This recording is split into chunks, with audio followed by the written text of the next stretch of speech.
Hey, you wild woman. Ugh, I am just rejoicing and celebrating because we just confirmed another incredible speaker for the Pink Skirt Project, June 12th, Kelowna, BC. If you don't know what I'm talking about, go to thepinkskirtproject.com. If you do know what I'm talking about, you're going to be excited because this is somebody who I've admired for years. And she's coming out to be on stage at this event.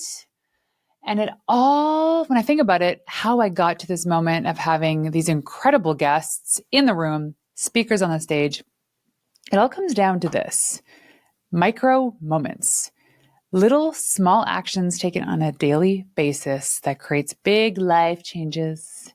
And that's what this little wild take is all about.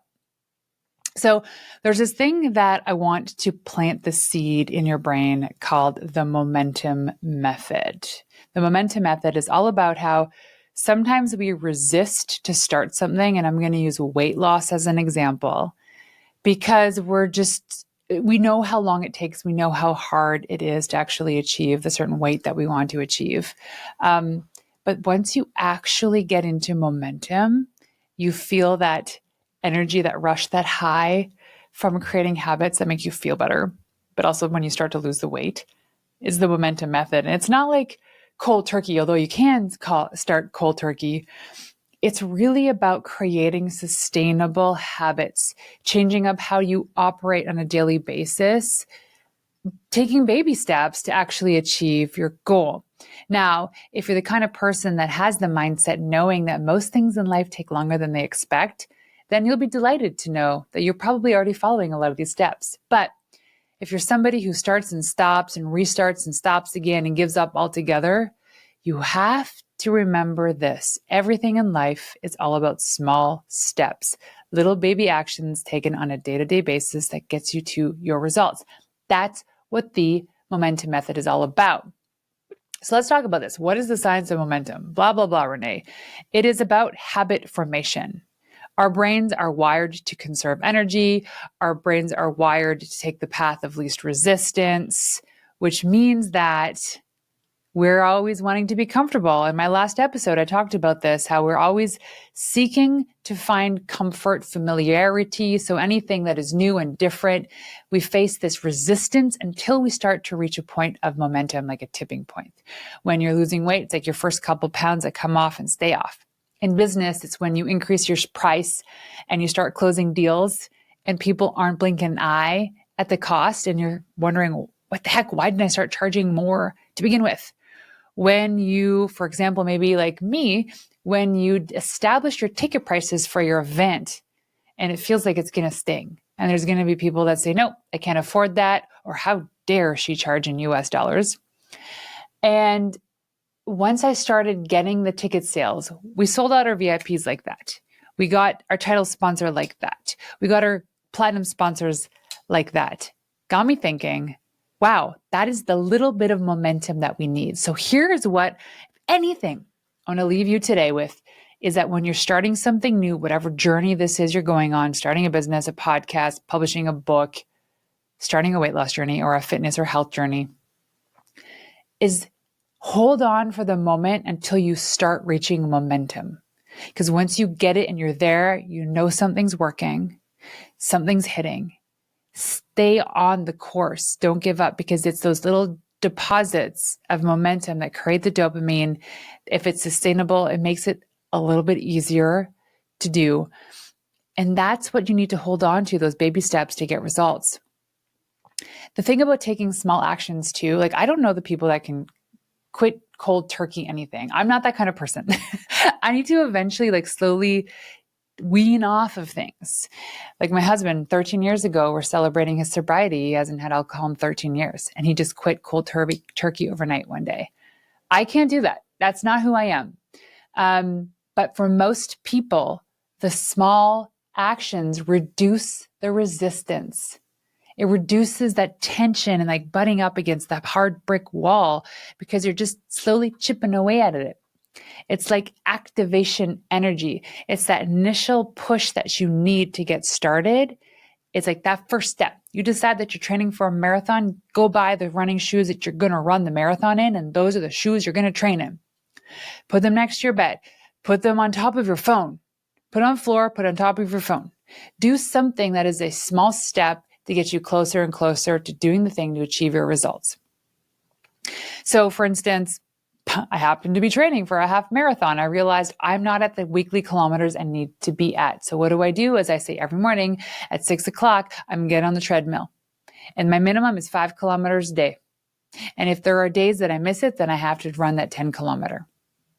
Now, it doesn't have to be an accumulation, or it doesn't have to be one chunk of 10 kilometers. It could be an accumulation of 10 kilometers over the day. The point being is I'm taking small actions. When I look at what it takes to create an event, okay, you have a deadline. The deadline is the day of the event and throughout the day and following up. For the most part, it's like the day of the event, all your stuff's done.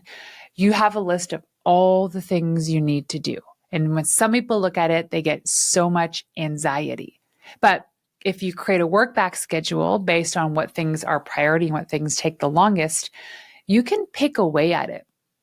The big reason why I'm loving the work that I do today is because, compared to public relations, is because the work I do today has very clearly defined end zones. They have clearly defined finish lines because an event has a finish line the day of.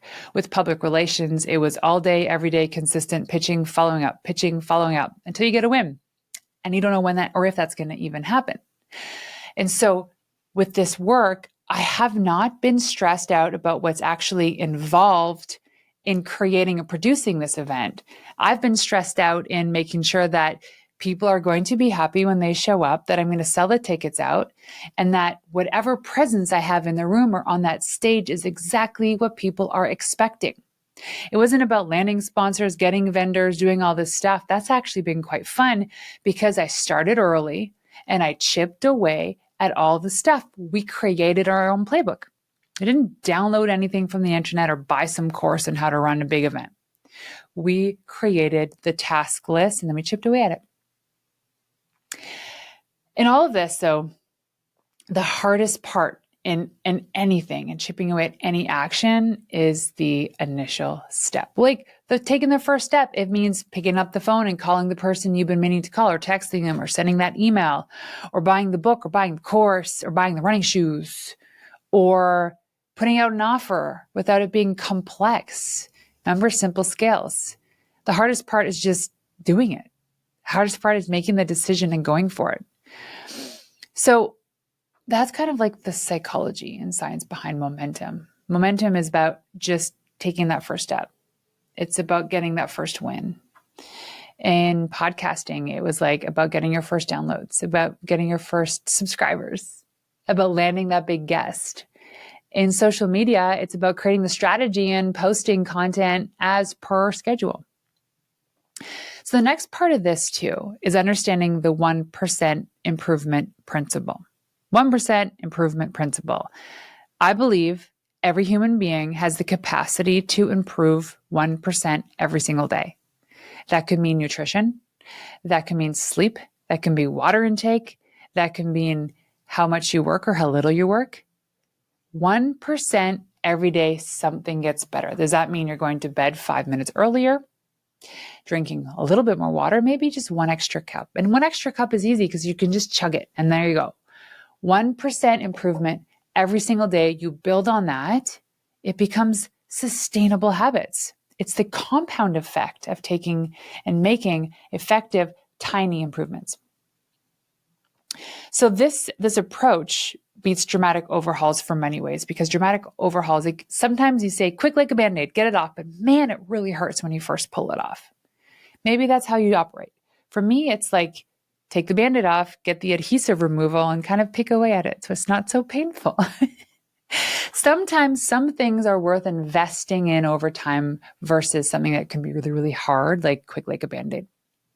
But an example in business for me is improvements that we can make every single day, of which everybody has the capacity to make every single day, is 1% improvement in something. It could be delegating to your assistant. I finally delegated my inbox to my assistant, my personal inbox. She was taking care of my business stuff.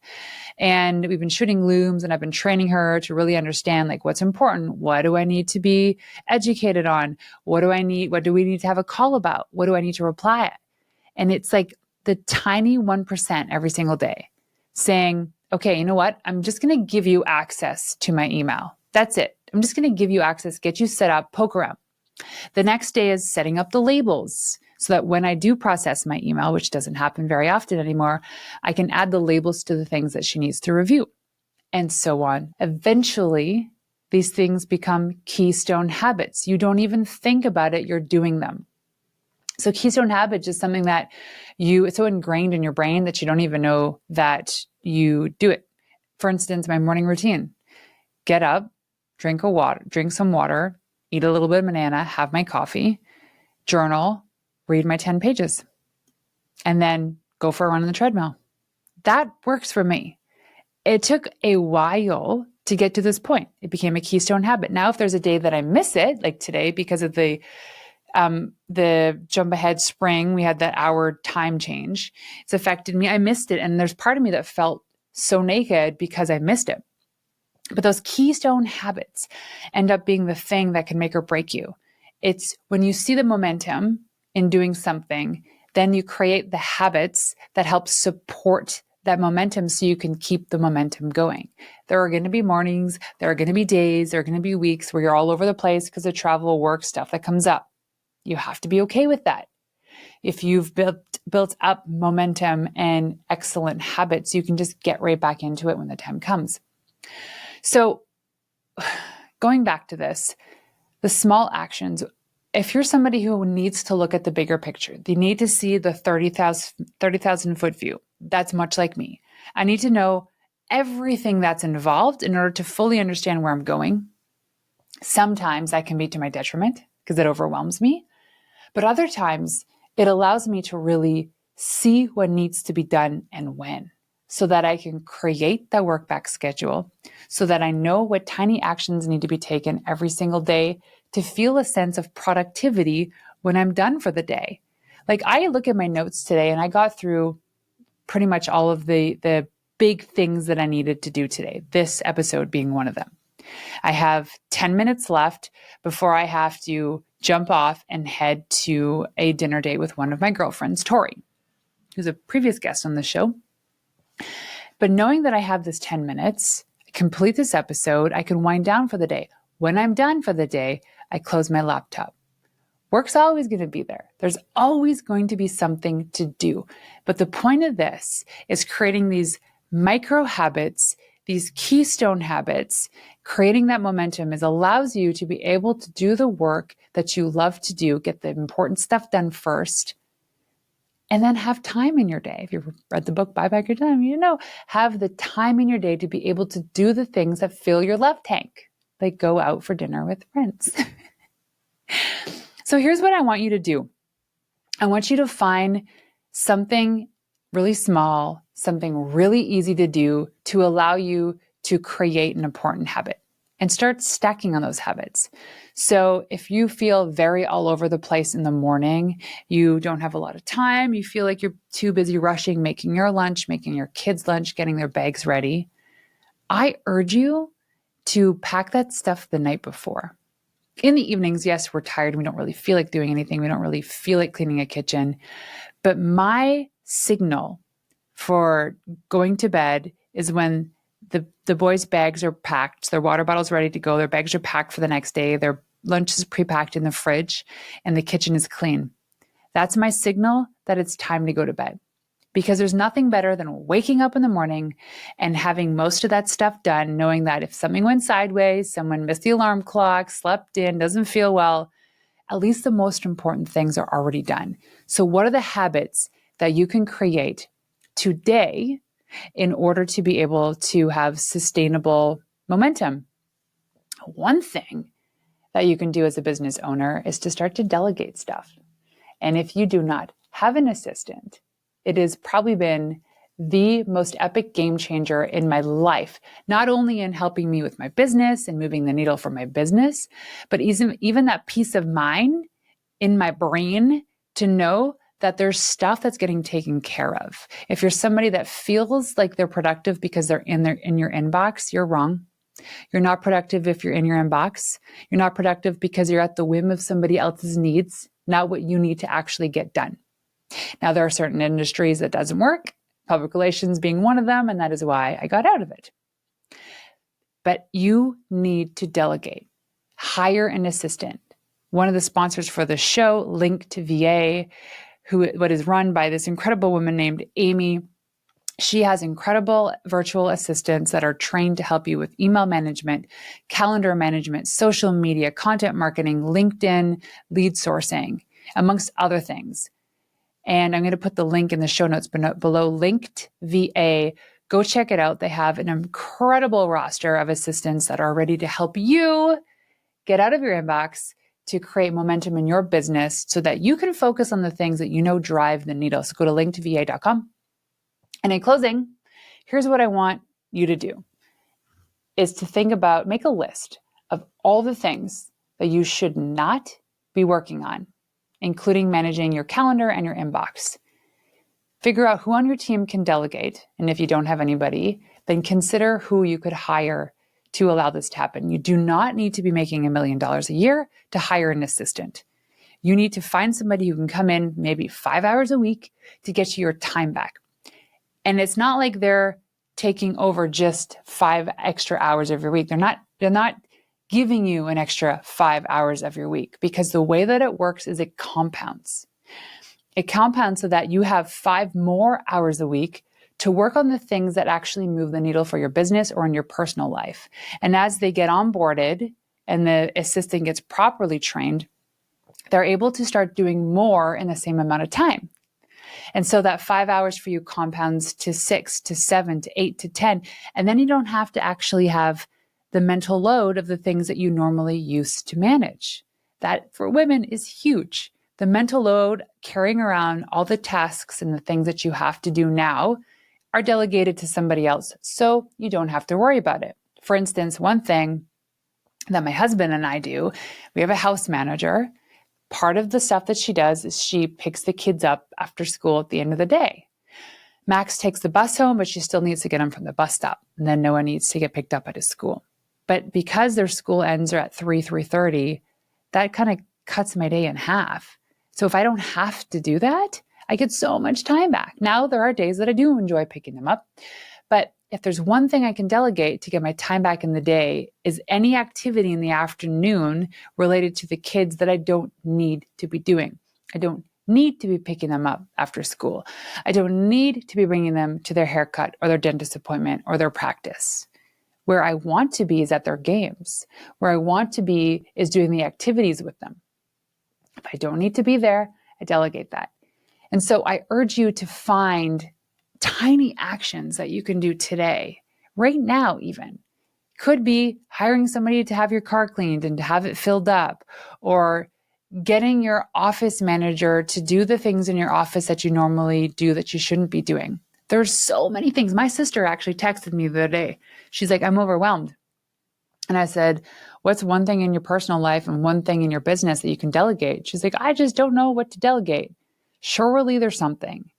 The problem with her and with a lot of women is we feel this incredible sense of obligation to be doing everything from laundry to prepping dinners to driving our kids everywhere. Whoever wrote that rule should be fired. You are allowed to write your own rules in business, your own rules in parenting, your own rules in marriage. Don't ever let anybody tell you otherwise. If it feels good for you, then it feels good for you. Who cares what other people think? Who cares how other people operate?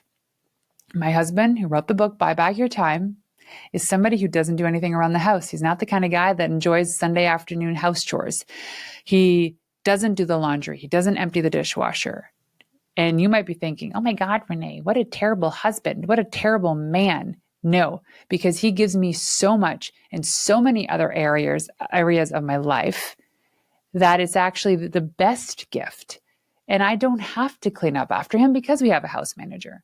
He's the one that had to convince me of hiring her because I felt, again, such an incredible sense of obligation to do everything. And now that she's been with us, gosh, 3-4 years, properly onboarded, she does everything. We trust her with everything. That if something's lying around, I'm not going to nag him about cleaning it up, because he creates opportunity for me. He creates possibility for me and motivates me, inspires me. So when I had a relative nag at me or tell me that she doesn't agree with how he operates in the household, I allowed her and other people in my family to make me truly believe that he was a terrible husband because he didn't do those things, because they grew up with the expectation that a good partner is 50-50 with tasks in the household. That's a crock of BS. So I rewrote the rules and I said, I understand he's never going to do that. And if I understand that he's never going to do that, I'm going to be at peace at that. And being at peace with that then allows me to look at the bigger picture and be okay with the fact that sometimes there's going to be a coffee mug on the coffee table where it belongs for a day or two. But also know that the opportunities that are created because of this dynamic in our relationship it's the best gift I can ever ask for. So going back to this whole small actions to creating momentum, to creating success, is finding areas in your life where you can delegate the work, where you can do the thing regardless of what other people think. Do what feels good for you. So go out there, make the list, cut the stupid stuff out of your life that you shouldn't be doing. Focus on the actions that are going to get you to cross that finish line. And then make sure you go to thepinkskirtproject.com and buy your ticket to the most epic pink skirt event in Kelowna, BC on June 12th. And if you have any questions, you want to follow me on Instagram, Renee_Warren. I would absolutely love to connect. So until next time, ladies, peace out.